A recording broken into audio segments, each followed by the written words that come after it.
யோசுவா இஸ்ரவேலின் தலைவன். அவருக்கு எதிராக 5 ராஜாக்களின் படைகள் ஒன்று சேர்ந்து வந்தார்கள். போர் கிபியோனில் நடந்தது. இஸ்ரவேல் ஜெயிக்க ஆரம்பிச்சது. ஆனா ஒரு பெரிய பிரச்சனை. மாலையானா போர்க்களம் இருட்டாகி எதிரி ஓடிவிடுவார்கள். எதிரி ஓடினா மீண்டும் போராட வேண்டியிருக்கும்.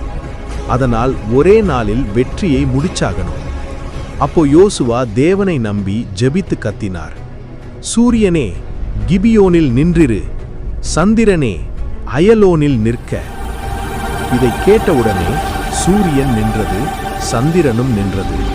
அதாவது நேரம் நிறுத்தப்பட்டது. அந்த நேரத்தில் இஸ்ரவேல் முழுக்க ஜெயிச்சது.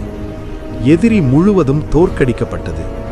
பைபிள் சொல்றது, அந்த மாதிரி நாள் இனி ஒருபோதும் இல்லையே. ஒரு மனிதனின் ஜெபத்துக்காக தேவன் போராடிய நாள்.